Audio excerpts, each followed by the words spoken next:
بسم الله الرحمن الرحيم الحمد لله رب العالمين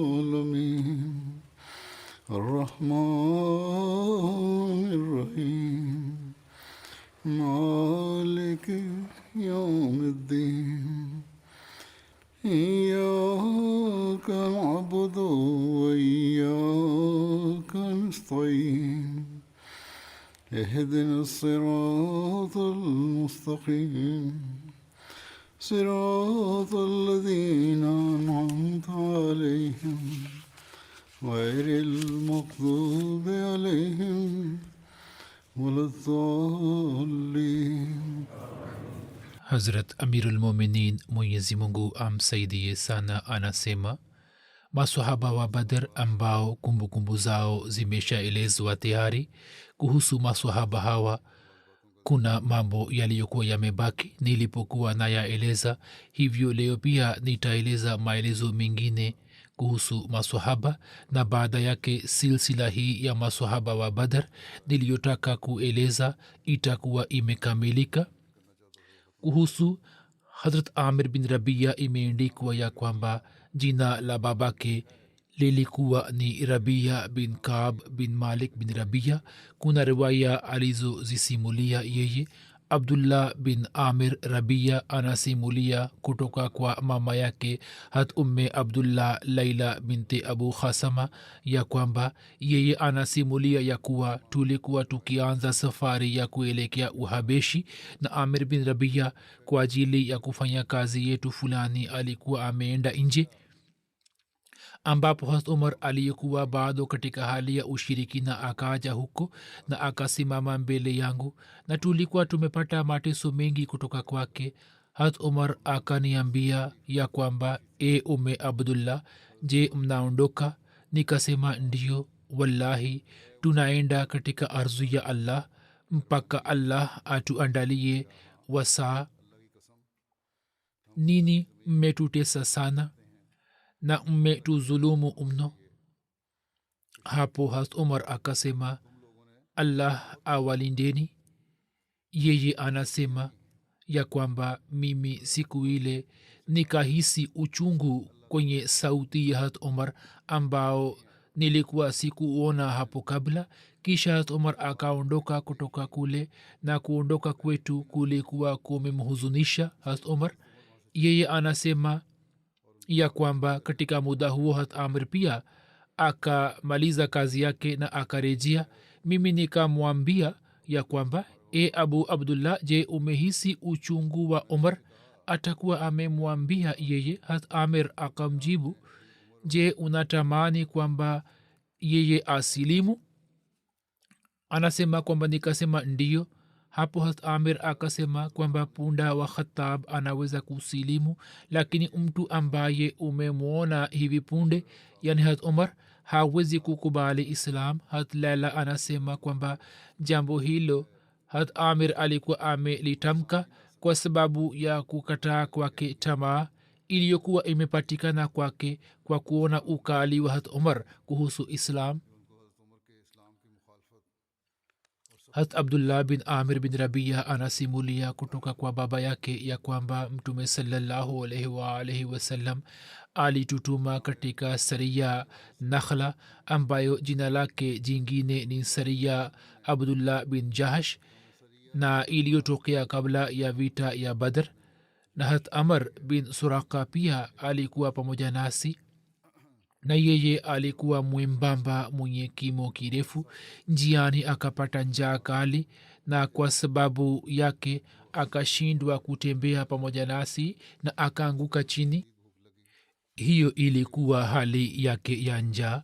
Sisi tukichukua kipande cha jiwe tukaweka juu ya tumbo lake na kulifunga na mgongo wake kwa nguvu, kisha yeye akaanza kutembea nasi. Tukafika kwa kabila moja la Arab ambao wakatulisha chakula. Kisha akaelekea mbele na akasema kwamba nilikuwa naelewa ya kuwa miguu ya mtu inabeba tumbo lake, ilhali kimsingi tumbo la mtu linakuwa limebeba miguu yake. katika hali ya njaa mtu asipokula na akiwa na udhaifu mtu hawezi kutembea. hat abu umama anasimulia ya kwamba mtume sallallahu alaihi wasallam safari moja aliwatuma hat amr bin rabia na sahal bin hunayf kwa ajili ya ujasusi. mwaka wa 8 hijra katika vita ya zatu salasil hat amr bin rabia pia alikuwepo, na katika vita hiyo akapata mshale juu ya mkono wake na kwa sababu yake akapata majeraha. abdullah bin amir anasimulia kutoka kwa baba yake hat amr bin rabia, safari moja mtume sallallahu alaihi wasallam alipita karibu na kaburi moja na akawauliza watu kwamba kaburi hili ni la nani. watu wakajibu kwamba ni kaburi la mama fulani. mtume akasema kwamba kwa nini hamkuniambia? watu wakasema kwamba ulikuwa umelala, tukaona kwamba si vizuri ya kuwa tukuamshe. hapo mtume sallallahu alaihi wasallam akasema kwamba msifanye hivyo, muniite kwa ajili ya jeneza zenu. kisha mtume sallallahu alaihi wasallam akapangisha safu huko huko na akaswalisha swala ya jeneza yake. abdullah bin amir anasimulia ya kwamba baba yake hat amr bin rabia alimwambia ya kwamba mtume sallallahu alaihi wasallam alipokuwa akitusindikiza katika safari fulani ya kivita, tulikuwa nayo kiroba kimoja cha tende kama masurufu.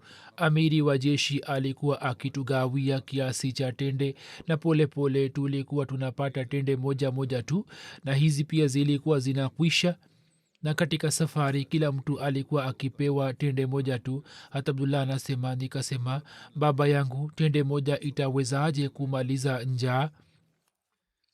ye akasema, mwanangu mpendwa, usiseme hivi, kwani umuhimu wa tende tulikuwa tukiujua wakati ule ambapo hata tulikuwa tukikosa tende moja tu.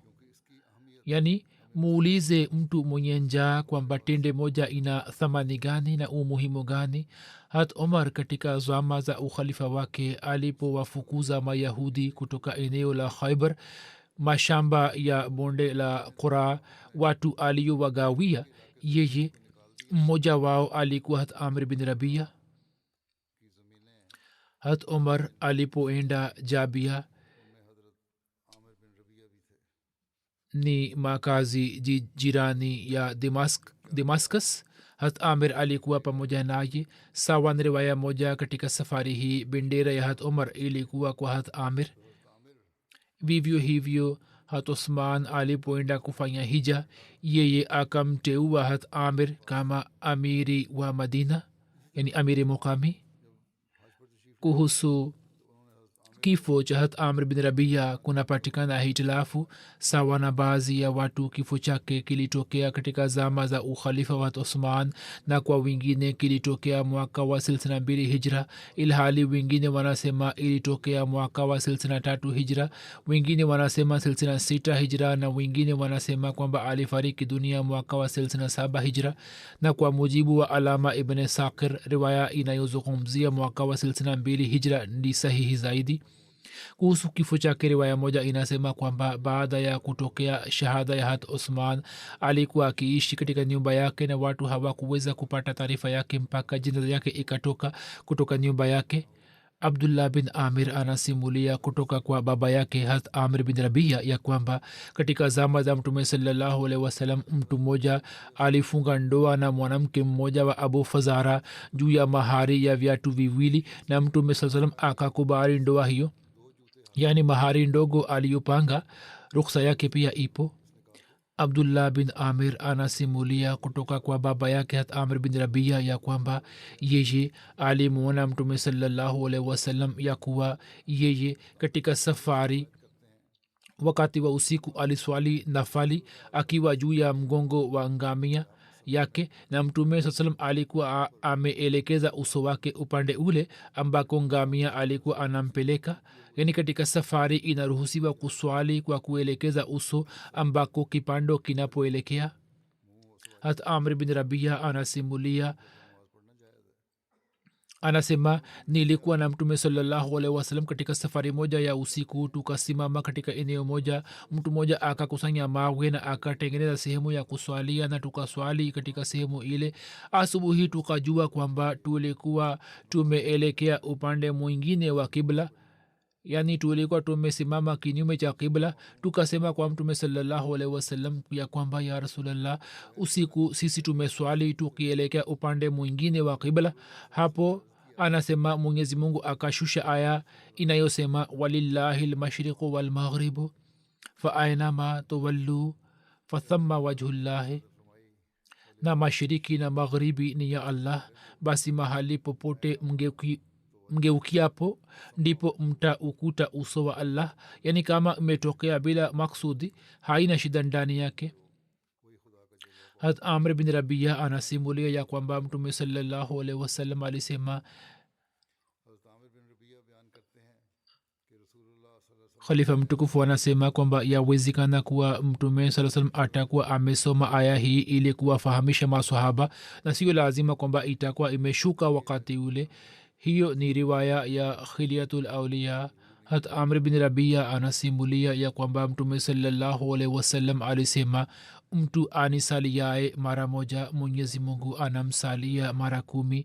sasa ni juu yenu kwamba munisalie kiasi kadogo au munisalie kwa wingi. riwaya ya pili inasema ya kwamba hat amr bin rabia anasema ya kuwa mtume sallallahu alaihi wasallam alisema, mtu anaye niombea dua ya amani maadamu anakuwa katika hali hiyo, malaika wanaendelea kumwombea dua ya amani, basi ni hiari ya mtu kwamba akitaka aniombee kwa wingi dua ya amani na akitaka apunguze kwenye dua zake.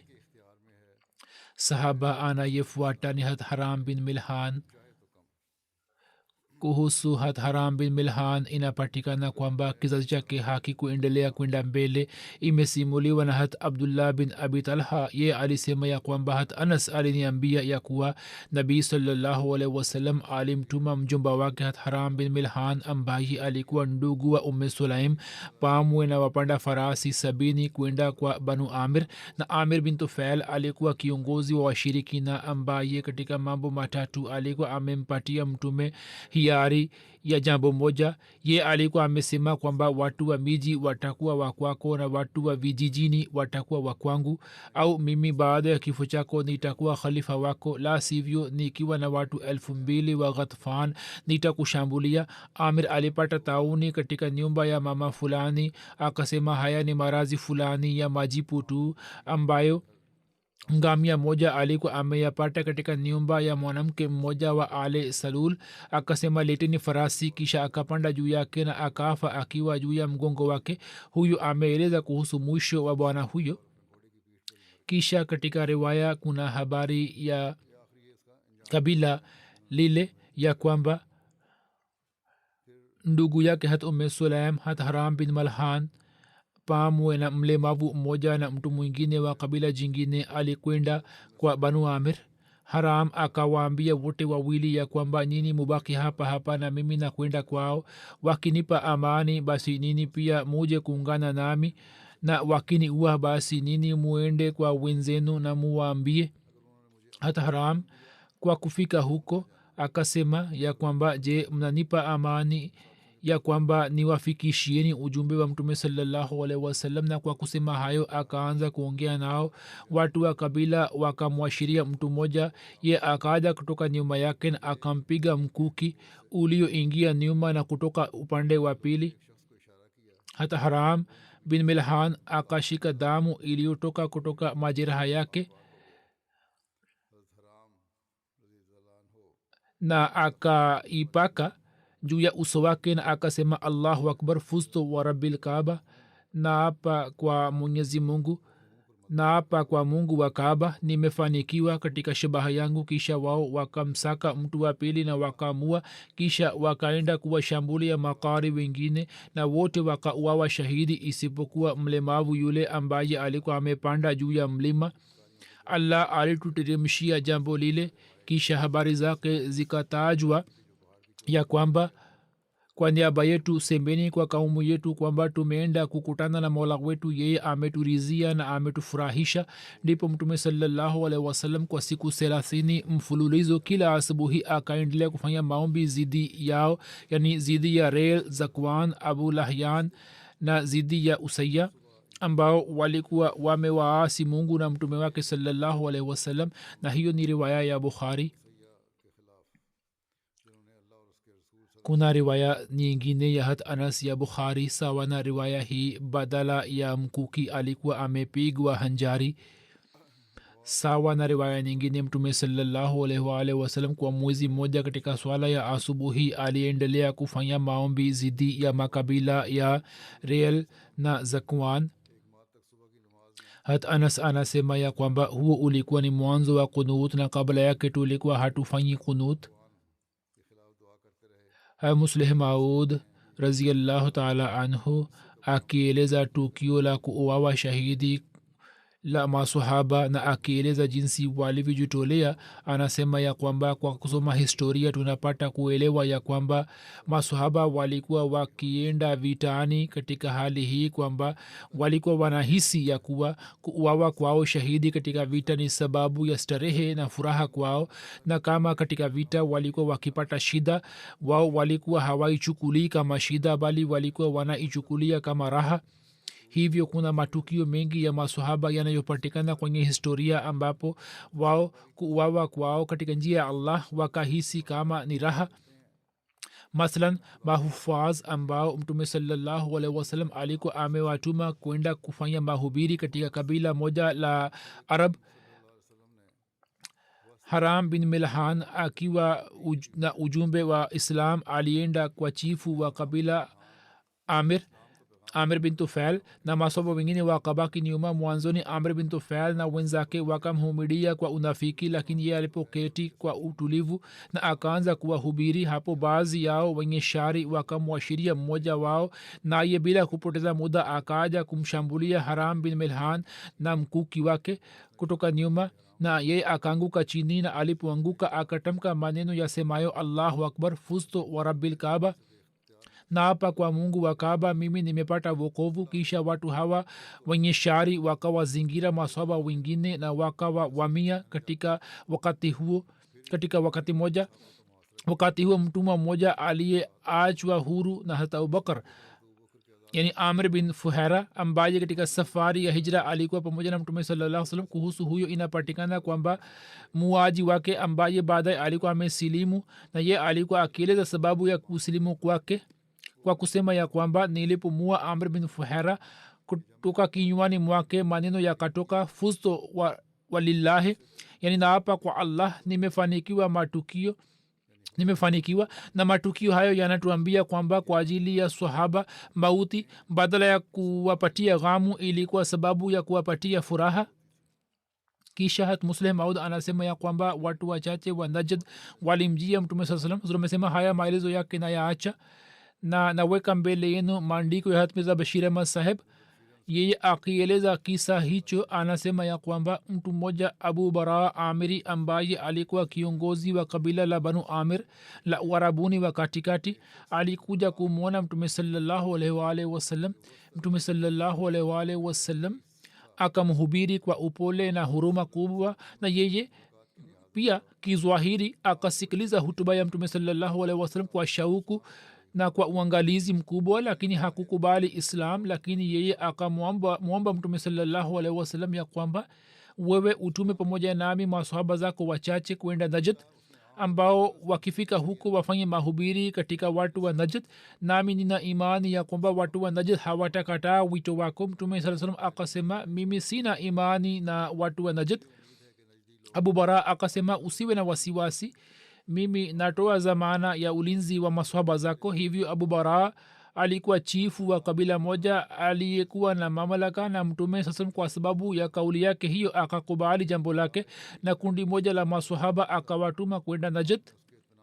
Hii ni riwaya ya historia inapatikana katika Bukhari ya kwamba makabila ya Reel na Zakwan na kadhalik ambayo yalikuwa ni matawi ya kabila mashuhuri Banu Sulaim, watu wao wachache wakamjia mtume sallallahu alaihi wasallam na wakionyesha Islamu yao wakamwomba mtume ya kuwa katika kaumu yetu watu walio maadui wa islam zidi yao kwa ajili ya kutusaidia. Anaandika kwamba haijaelezwa kwamba msaada huo ni wa aina gani, ni msaada wa kimahubiri au kijeshi, lakini wao wakasema kwamba kwa ajili ya kutusaidia watu wachache watumwe. Hapo mtume sasa akatuma kundi hilo. Riwaya hizi mbili zinaweza kutatulika hivi kwamba pamoja na watu wa Rel na Zakwan awe amekuja Abu Bara amiri chifu wa kabila Amir na awe ameongea na mtume sallallahu alaihi wasallam kwa niaba yao. Hivyo sawa na riwaya za kihistoria kusema kwa mtume sallallahu alaihi wasallam kwamba sina imani kuhusu watu wa Najd, na kisha kujibu kwake kwamba usiwe na wasiwasi, mimi nabeba zamana yake ya kwamba maswahaba zako hawatapata shida yoyote. Hiyo inaonyesha ya kwamba pamoja na Abu Bara watu wa Rel na Zakwan pia walikuwa wamekuja, na mtume sasa alikuwa na wasiwasi kuhusu watu hawa. Kwa vyovyote vile mtume sallallahu alaihi wa alihi wasallam safar mwaka wa 4 hijra chini ya uongozi wa Munzir bin Amr Ansari akatuma kundi moja la masahaba. Watu hawa wengi wao walikuwa ni Ansar na idadi yao ilikuwa ni 70 na takriban wote walikuwa makari ambao mchana wakikata kuni kutoka msituni walikuwa wakiuza na kujikimu, na usiku walikuwa wakipitisha kwenye ibada. Watu hawa walipofika kwenye eneo ambalo ni maarufu kama Bere Mauna kwa sababu ya kisima, hapo mtu mmoja Haram bin Milhan ambaye alikuwa mjomba wa Anas bin Malik akiwa na ujumbe wa mtume sallallahu alaihi wasallam akamwendea kiongozi wa kabila Amir na mpo wa Abu Bara amiri aitwaye Amir bin Tufail na sahaba wengine wakabaki nyuma. Haram bin Milhan akiwa kama mjumbe wa mtume sallallahu alaihi wasallam akafika kwa Amir bin Tufail na wenzake. Wao mwanzoni kwa njia ya unafiki wakamhumidia, na ye alipokaa kwa utulivu na akaanza kuwahubiri kuhusu Islam, hapo baadhi yao wakamwashiria mtu mmoja ambaye akampiga mkuki kutoka nyuma na akamua papo hapo. Wakati ule Haram bin Milhan akatamka maneno yafuatayo: Allahu akbar, fustu birabbil Kaaba, yani Allahu akbar, naapa kwa Mungu wa Kaaba nimefanikiwa, nimefuzu.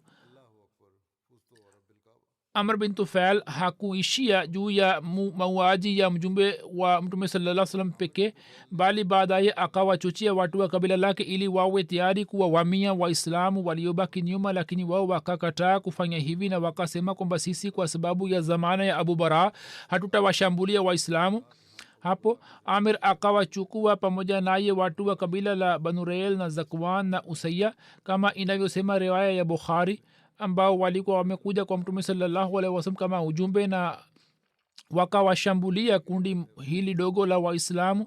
Waislamu walipoona kuwa wanashambuliwa wakawaambia kwamba sisi hatuna uadui na nyinyi, sisi tumekuja kwa niaba ya mtume sallallahu alaihi wasallam na tumekuja kufanya mahubiri tu na hatukuja kupigana nani. Lakini wao hawakusikiliza na wakawaua wote.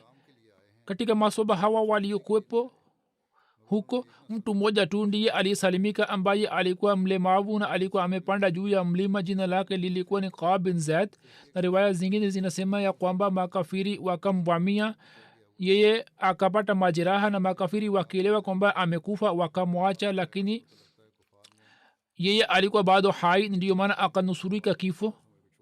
Kwa vyote vile katika kundi la masahaba hawa watu wawili, yani Amr bin Umayya Zamri na Munzir bin Muhammad, wakati ule kwa ajili ya kuwachunga ngamia walikuwa wamekwenda nje. Wao wakaona kambi yao toka mbali na wakaona kwamba makundi ya ndege wanarukaruka hapa na pale. Wao walikuwa wakielewa vizuri ishara za namna hiyo, hivyo wakajua kuwa kuna vita imetokea. Waliporejea wakakuta kuwa makafiri wamefanya nini na wenzao. Hivyo kwa kuona manzari haya wakashauriana ya kwamba tufanye nini. Mmoja akasema kwamba tuondoke kutoka hapa mara moja na tuende tukamwambia mtume sallallahu alaihi wasallam katika Madina, lakini mwingine hakukubali rai yake na akasema kwamba sitaondoka kutoka hapa ambapo amiri wetu Munzir bin Amr ameuawa shahidi. Hivyo akasonga mbele na akapigana na makafiri na akauawa shahidi. Na mwingine ambaye jina lake lilikuwa ni Amr bin Umayya Zamri, makafiri wakamkamata na kumfunga ndani. huenda wangemua, lakini walipojua kwamba yeye ni kutoka kabila la mazar, hapo amir bin tufail sawa na desturi ya arab akikata nywele chache za kichwa chake akamwacha huru na akasema kwamba mama yangu alikuwa amefanya naziri ya kumwacha mtumwa mmoja wa kabila la mazr, hivyo mimi nakuacha huru. Ilmuradi katika maswaba hawa 70 waliosalimika ni wawili tu, mmoja huyo amr bin umaya zamiri na mwingine Kaab bin zaid ambaye makafiri wakafikiri kwamba amekufa na wakamwacha. masahaba waliouawa shahidi katika tukio la bere mauna, mmoja wao alikuwa mtumwa aliyeachwa huru na hata abubakar, na sahaba wa zamani wa mtume sasam amr bin fuhaira. jabbar bin salma alikuwa amemua jabbar, baadaye akakubali islam, na ye alikuwa akile sababu ya kusilimu kwake akisema ya kwamba nilipomua amr bin fuhaira akatamka maneno fustu wallahi, yani wallahi nimefanikiwa, nimefuzu. jabbar anasema kwamba mimi kwa kusikiliza maneno yake nikashangaa nikifikiri kwamba mimi nimemua mtu huyo, ilhali ye anasema kwamba nimefaulu. hilo ni nini? Hivyo baadaye nikawauliza watu sababu yake, na hapo wao wakaniambia ya kwamba waislamu kwa kutoa uhai katika njia ya allah wanaiona kuwa mafanikio makubwa na ushindi mkubwa, na jambo hilo likaleta athari kubwa juu ya tabia yangu, na kwa sababu yake nikasilimu. mtume sallallahu alaihi wasallam na masahaba zake wakapata taarifa ya tukio la rajii na tukio la bere mauna katika wakati mmoja, na mtume sasa akahuzunika mno, mpaka riwaya zinasema ya kwamba huzuni ya namna hiyo ilikuwa haikumfikia hapo kabla na hata haijatokea baadaye. na maswahaba 80 kuuawa kwao kwa udanganifu, na maswahaba ambao wengi wao walikuwa mahufazi wa Qur'ani tukufu na walikuwa hawana hatia. tukio hilo halikuwa tukio dogo katika arab, na kwa mtume sallallahu alaihi wasallam habari hiyo ilikuwa ni kama habari ya kifo cha watoto wake 80 bali zaidi yake, kwani kwa ajili ya mtu wa kiroho uhusiano wa kiroho unakuwa na thamani zaidi kuliko uhusiano mwingine wa kidunia. basi mtume sallallahu alaihi wasallam akapata huzuni kubwa, lakini islam inatoa amri ya kufanya subira. yeye kwa kusikia habari hiyo akasoma inna lillahi wa inna ilaihi rajiun, na kisha akanyamaza akisema kwamba haza amalu abi bara wakad kuntu lihaza karihan mutakhawifan, yani hayo ni matokeo ya kazi ya abu bara, waila mimi nilikuwa sitaki kuwatuma na nilikuwa na hofu kuhusu watu wa najd. kisha anayefuata ni Saad bin Khola,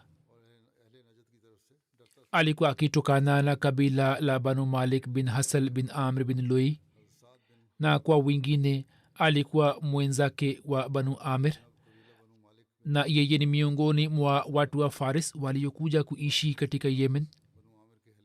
amr bin saad anasimulia kutoka kwa baba yake saad bin waqas ya kwamba yeye alisema mtume sallallahu alaihi wasallam wakati wa hijjatulwida alinijulia hali katika marazi ambamo nilikuwa nimefika karibu na kufa.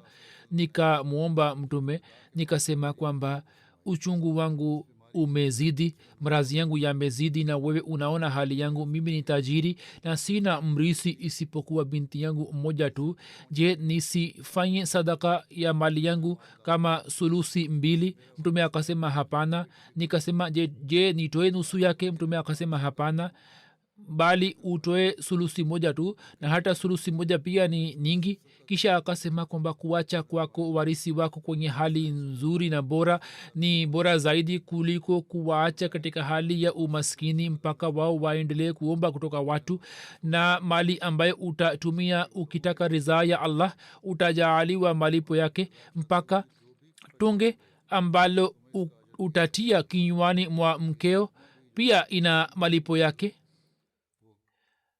ye anasema kwamba nikamuuliza mtume sasa kwamba je, nitaachwa nyuma kuliko wenzangu, yani nitakufa hapa? mtume akasema kwamba hutaachwa nyuma, bali amali njema utakayofanya kwa kutaka ridhaa ya allah, kwa kupitia amali ile utapata daraja.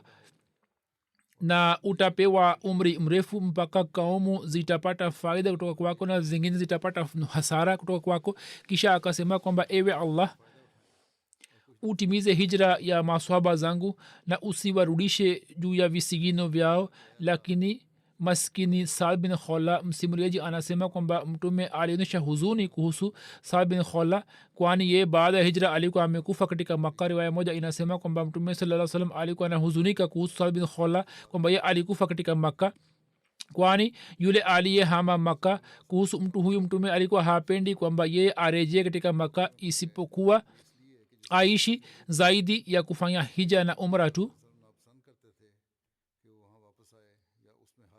Ismail bin Muhammad bin Saad anasimulia ya kwamba mtume sallallahu alaihi wasallam alimwamrisha Saib bin Umair al-Qari ya kwamba Saad bin Khola akifa katika Makka basi asizikwe katika Makka. Na sawa na riwaya moja kuhusu Saad bin Abi Waqas, mtume sallallahu alaihi wasallam alisema kwamba kama akifa kwenye Makka asizikwe katika Makka.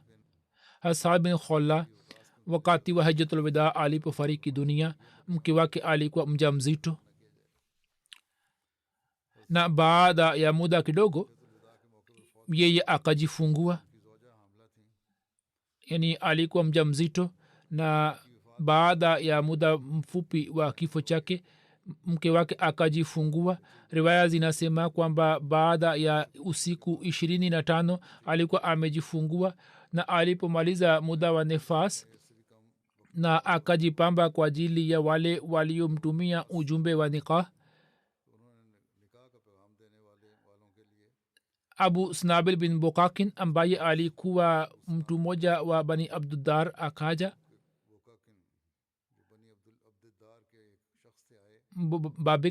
Bakik ye akasema kwamba kuna nini, naona umejipamba, labda una nia ya kufunga ndoa. Wallahi huwezi kuolewa mpaka eda ya miezi 4 na siku 10 zipite juu yako. Sabaya anasema kwamba ye aliponiambia mimi wakati wa jioni nikavaa mawazi na nikaenda kwa mtume sallallahu alaihi wasallam na nikamuuliza kuhusu habari hiyo. Ye akanipatia fatwa kwamba nilipojifungua tayari basi nimekuwa halali, na akaniambia kwamba nikitaka kuolewa naweza kuolewa. Hazura amesema kwamba baadhi ya maswala pia yanaweza kutatulika hapa. Anayefuata ni Hat Abul Hasam bin Attihan. Jina la ndugu yake lilikuwa Hat Ubaid bin Ubaid au Hat Atik bin Attihan Atayihan, ambaye alikuwa ameshiriki katika vita vya Uhud. Hat Abul Hasam alimwomba mtume sallallahu alaihi wasallam. Riwaya inasema ya kwamba mimi ni wa kwanza katika wafanya bayati, kivipi tufanye bayati ya mtume sallallahu alaihi wasallam? Mtume sallallahu alaihi wasallam akasema kwamba ufanye bayati juu ya jambo hili kama Bani Israel walifanya bayati ya Musa. Mtume sallallahu alaihi wasallam aliwateua Hat Abul Hasam na Hat Usaid bin Huzair kama viongozi wa kabila Bani Abdul Ashal. Alikuwa akininginiza panga mbili katika vita, ndiyo maana alikuwa akiitwa Zusafan, yani mwenye panga mbili. Habita Bashir amesema, ameandika ya kwamba katika vita vya Siffin ye alikuwa amepigana vita kwa niaba ya Ali na alikuwa amewawa shahidi. Kisha anayefuata ni Hat Asim bin Thabit.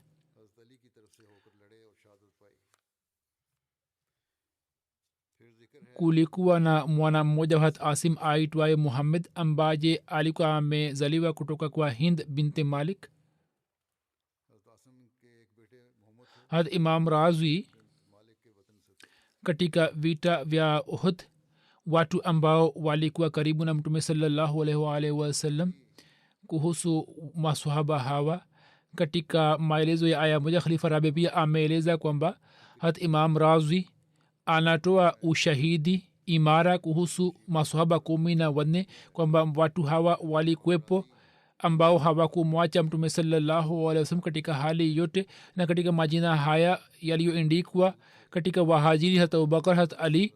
Mashia wanasema kwamba alikuwa Hat Ali peke yake, lakini Abubakar, Hat Ali, Hat Abdurrahman bin Auf, Ashabi Abi Waqas, hat talha bin ubaidullah, hat abu ubaida bin al jarrah na zubair bin awam. Hawa ndio maswahaba ambao walibaki pamoja na mtume saa salam katika vita vya uhud. Na katika ansar khubab bin munzir, hat abu dajjana, hat asim bin sabit, hat haris bin sima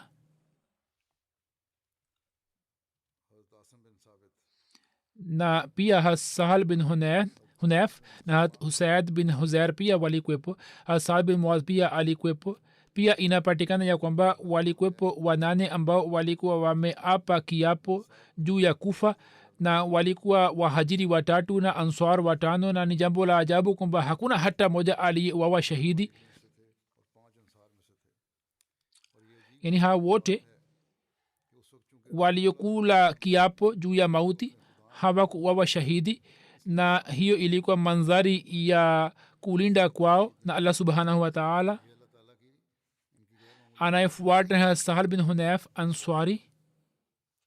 hata ibn abbas anasimulia ya kwamba wakati wa vita vya badr mtume sallallahu alaihi wasallam alikuwa na ngamia 100 na farasi 2, na katika farasi hawa juu ya farasi moja Miqdad bin Aswad alikuwa amepanda, na juu ya farasi mwingine hat Musa bin Umair alikuwa amepanda na Sahal bin Hunayf.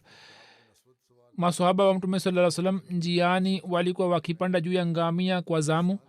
mtume sallallahu alaihi wasallam na hat Ali na hat Marsad bin Abi Marsad Ghanwi ambaye alikuwa mwenzake hat Hamza bin Abdul Muttalib, hao wote walikuwa wakipanda ngamia moja kwa zamu. katika Uhud waliobaki karibu na mtume sallallahu alaihi wasallam, mmoja wao alikuwa Sahal bin Hunayf.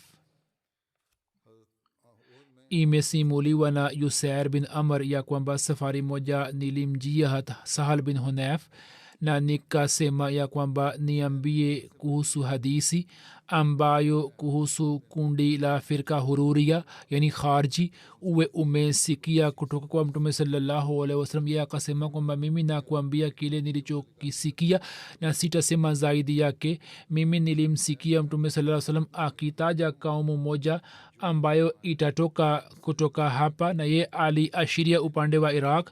watu hao watasoma Qurani lakini Qurani haitashuka chini ya hulkumu yao. watu hao watatoka nje ya dini kama vile mshale unavyotoka.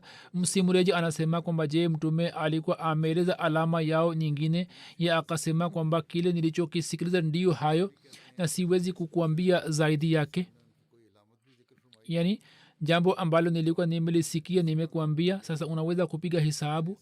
imesimuliwa na Umair bin Said ya kwamba Ali aliswalisha swala ya Sahal bin Hunayf na akasoma takbir 5.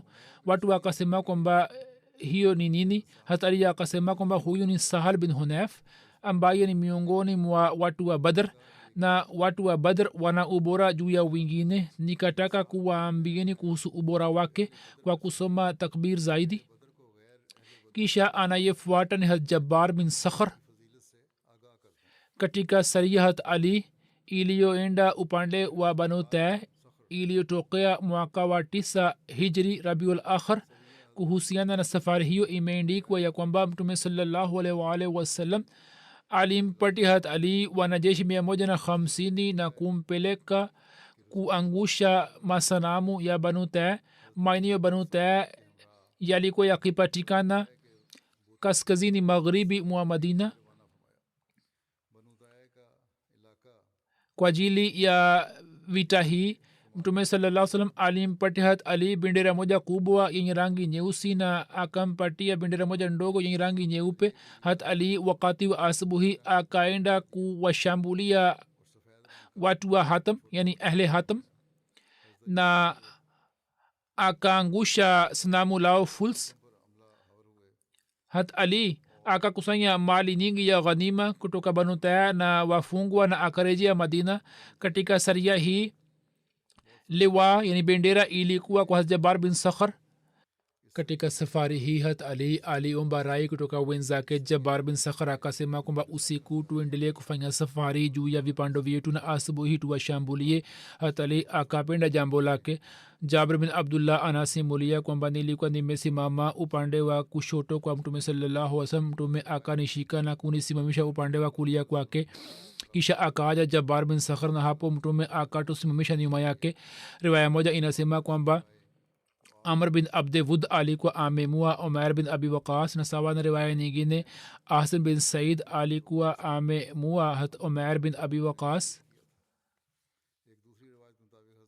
hazur amesema kwamba habari za sakhar zimekwisha na kuna habari za umair bin abi waqas. na kuhusu sahaba huyo riwaya moja inasema iliyokuwa imebaki kwamba amr bin abde wud alikuwa amemua na sawa na riwaya nyingine ahsan bin said alikuwa amemua hat umair bin abi waqas.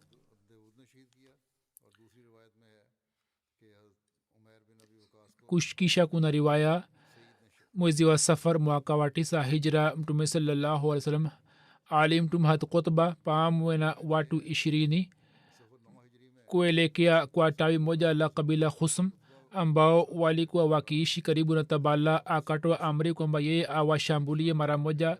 maswahaba hawa wakapanda juu ya ngamia 10 na wakaelekea kwao. wao wakamkamata mtu mmoja na kumuuliza kuhusu mambo mbalimbali. yeye akaonyesha kana kwamba ni mbubu. kisha akipata nafasi akaanza kuwaita watu wa kabila lake. hapo wao wakamua. kisha khutba na wenzake wakasubiri na wale watu yani watu wa kabila walipolala wao wakawashambulia. vita kali ikatokea. watu wengi wakapata majeraha katika makundi yote mawili. khutba akaoa watu wengi na kisha akachukua wanyama wao na mbuzi na kina mama na wakawaleta madina. baada ya kutoa khums kila moja akapewa ngamia 4 na wakati ule ngamia moja ilikuwa sawa na mbuzi 10. imam baghwi anasema kwamba hakuna hadisi iliyosimuliwa kutoka kwa ukba bin amir. na hapo habari za sahaba nilizotaka kuziweka mbele yenu zimekwisha. na pamoja na hayo mimi napenda kusema ya kwamba mufanye maombi kwa ajili ya wanajumuia wa pakistan. mufanye dua ya kwamba wana hali tete. mwenyezi mungu awarahisishie na awajalie akili wenye kufanya uadilifu, wenye kuunda kanuni, na wale wanaofanya zulma kwa kutumia jina la allah na mtume wake au awakamate.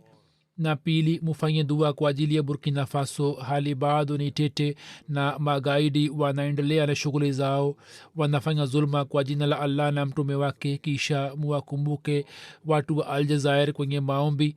huko pia baadhi ya viongozi wa serikali au mahakama yanaendelea kufanya zulma juu ya wahamadia. mwenyezi mungu awalinde wote. haswa mufanye maombi na mutoe sadaka. mwenyezi mungu awasalimishe wote kutoka shari ya wapinzani. kisha baada ya swala ya ijumaa nitaswalisha swala ya jeneza ya ghaibu. napenda kueleza habari zao. marehemu wa kwanza ni mheshimiwa muhammad rashid saheb shahid ambaye alikuwa mwana wa chaudhry bisharat ahmad saheb gutriala wilaya gujarat. wapinzani wawili wa ahmadia kwa kufika katika nyumba yake na kwa kupiga risasi walimua shahidi 19 februari. inna lillahi wa inna ilaihi rajiun. wakati wa kifo umri wake ulikuwa ni zaidi ya miaka 70. sawa na maelezo mheshimiwa muhammad rashid saheb alikuwa akiishi peke yake kwenye nyumba yake gutriala wilaya gujarat, ambapo alikuwa amefungua zahanati ya homeopathic. watu walikuwa wananufaika nayo. vijana wawili wa kijiji walikuja kwa lengo la kupata dawa na wakaingia kwenye zahanati na wakapiga risasi. inasemwa kwamba mmoja wao alikuwa hafidh quran ambaye alimpiga risasi, na kwa sababu ya risasi yake muhammad shisa akafariki papo hapo. baada ya kutukio washambuliaji wakakimbia, na mtumishi wake mmoja alipofika huko akajua kwamba tukio hili limetokea. kesi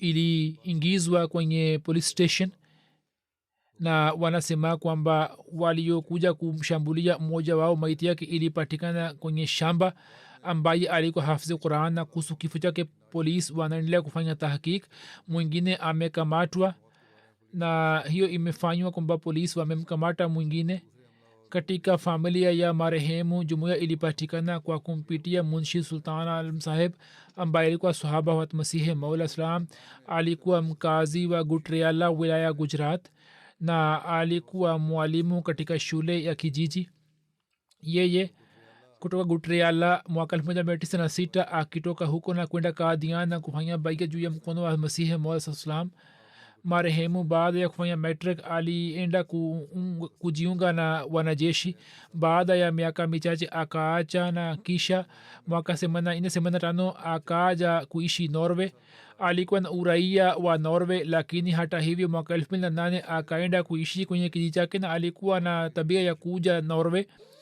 na alikuwa amefungua zahanati ya homeopathic kwa ajili ya kuwatumikia watu wa kijiji chake na akaendelea kutoa huduma hiyo hadi kifo chake marehemu alikuwa musi na pia wakati wa kifo chake alikuwa anatoa huduma kama katibu wa islah irshad gutriala alikuwa mtu wa watu mwenye kuwapenda wote alikuwa na urafiki kwa wote alikuwa na shauku ya kuwatumikia watu wake bila kujali dini yao alikuwa akiwasaidia watu wenye haja alikuwa na upendo mkubwa na ukhalifa alikuwa na sifa ya ukarimu alikuwa akiwatumikia sana wageni wa markaz alikuwa akiswali bila kukosa na alikuwa anaandaa medical camps kwa ajili ya watu wa kijiji chake kuna mpwa wake rafi ahmad ambaye ni mbashiri wa Ivory Coast anasema kwamba marehemu alikuwa mtu wa watu na alikuwa na shauku ya kuitumikia watu alikuwa dailallah yani mhubiri mzuri na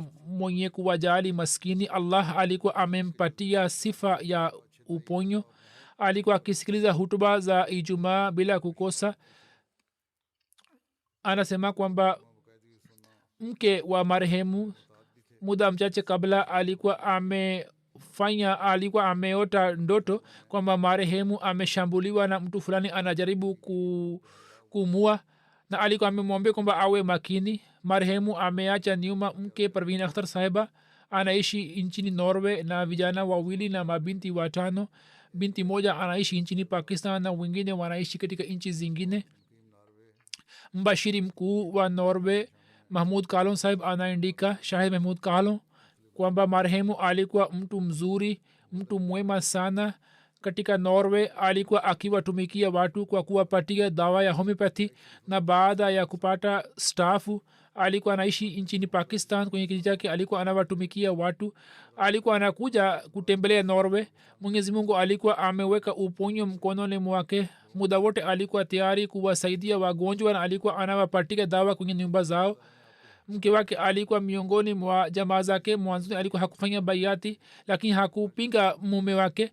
bali watoto wake wote walifunga ndoa kwenye nyumba za wahmadia na mwaka 2018 alipokuja norway wakati ule mke wake akafanya baiati na akasema kwamba nimekuja ili niweze kumwambia mke wake kwamba ajaze baiati alisema kwamba huko pakistan upinzani ni mkali mimi napata vitisho lakini kuna umaskini watu hawezi kununua dawa hivyo kwa sababu yangu watu wanapata dawa bure na wanaendelea kusaidiwa mimi sina hofu ya mauti siku moja nitakufa tu hazur amesema wahamadia wanatoa huduma mbalimbali kwa binadamu na wanaendelea kutoa huduma hiyo bila wasiwasi mwenyezi mungu amghofirie muhammad rashid sahib shahid na amrehemu na awajalie watu wa familia yake subira na utulivu na amani anayefuata bali ni watu wawili yani marehemu wawili bi amani basam ajlawi sahiba na mpendwa salah abdul moin qudash iskandarun uturuki mbashiri na mwenyekiti wa jamaat sadik sahib anaandika kwamba februari 6 mwaka 2023 matetemeko mawili makubwa yalitokea nchini uturuki katika matetemeko hayo wahamadia wawili pia walifariki dunia ambao walikuwa mama na mwana lakini wahamadia wengine kwa fadhili allah wamesalimika isipokuwa wamepata majeraha madogo madogo waliofariki dunia. Mmoja ni bi amani bisam ajlavi sahiba, alikuwa akitokana na jamaat iskandrun. Huyu alikuwa mke wa abdul muin kunaish sahib na alikuwa binti mkwe wa salah kunaish abu khalid sahib. miezi miwili na nusu iliyopita alikuwa amefanya bayat pamoja na mume wake. Baba mkwe salah kunaish sahib aliniambia kwamba siku moja kabla ya tetemeko alimuuliza omani kwamba je, umewaambia watu wako kwamba umefanya bayati? omani sahib akasema kwamba ndio, nimewaambia wazazi wangu kwamba nimejaza bayati. salah sahib anasema kwamba amani sahib alikuwa na furaha kubwa kwamba wazazi wake hawakupinga hatua hiyo, yani yeye amejiunga na jamaa na wazazi wake hawakupinga. na kuna mwana wake mtoto wake Salahuddin pia alifariki dunia, inalahi wa inna rajiun. walikuwa wame nasa chini ya majengo na wakatolewa baada ya siku mbili. wakati ule walikuwa wamekusha fariki dunia. amani sahaba ameacha nyuma mume wake abdul muin kunayash na binti moja abira sahaba ambaye ana miaka 6. shamsuddin malabari mbashiri wa kababir anasema kwamba amani sahaba na mume wake abdul kutayash saheb walitoka siria na wakaja uturuki.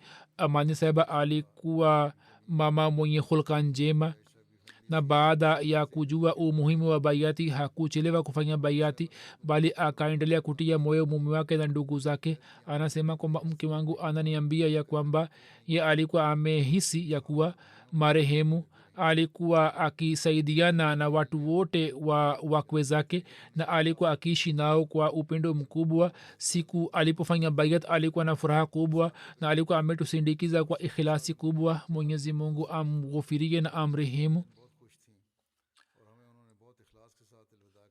marehemu anayefuata ambaye nitaswalisha swala ya jina yake ni maksud ahmad munib sahib murabia silsila, ambaye februari 15 kwa sababu ya mshtuko wa moyo alifariki dunia akiwa na umri wa miaka 53. inna lillahi wa inna ilaihi rajiun. kwa fadhila ya allah alikuwa musi. baba yake chaudhry jan muhammad saheb mwaka 1970 alikuwa amejiunga na ahmadiyat.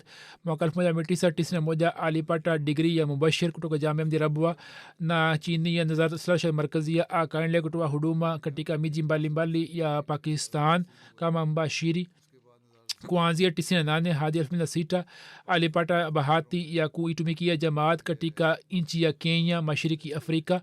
kisha akaja pakistan, na katika siku hizi alikuwa anatoa huduma kama mbashiri wa wilaya Quetta.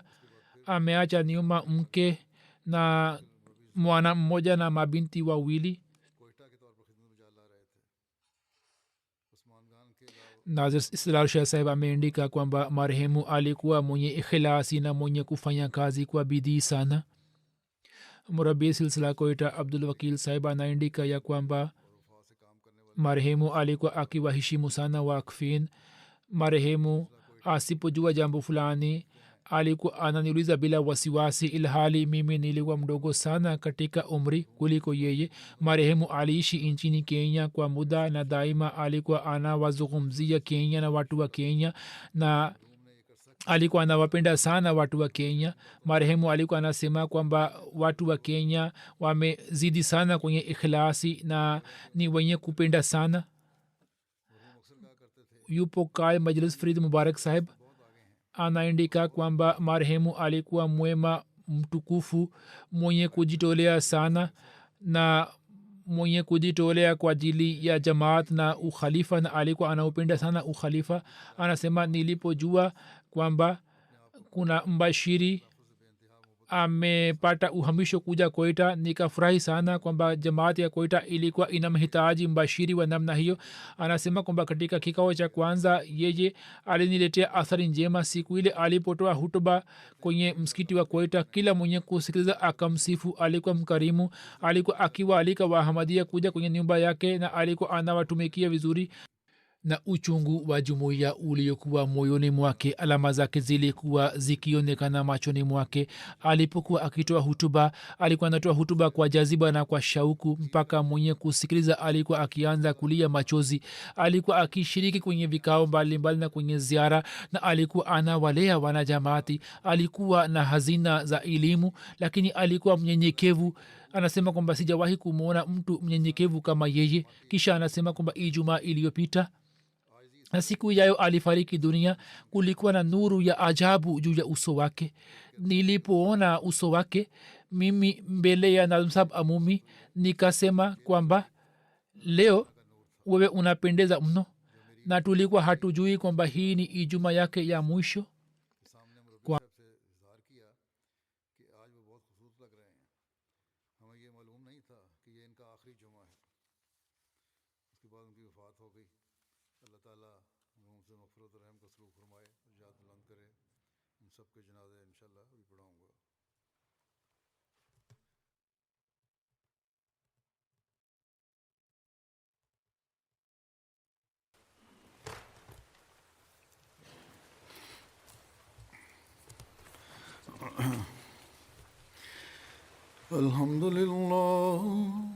الحمد لله نحمده ونستعينه ونستغفره ونؤمن به ونتوكل عليه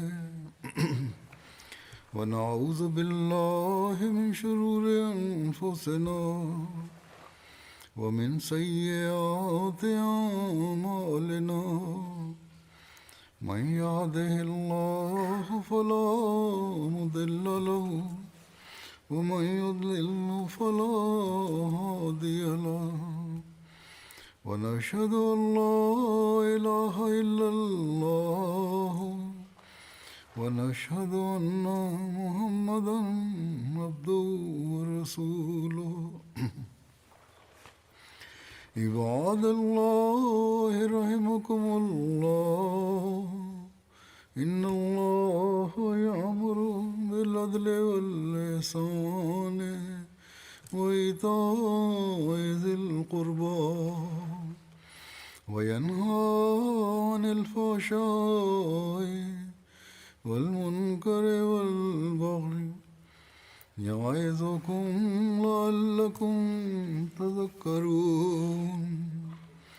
اذكروا الله يذكركم وادعوه يستجب لكم ولذكر الله أكبر.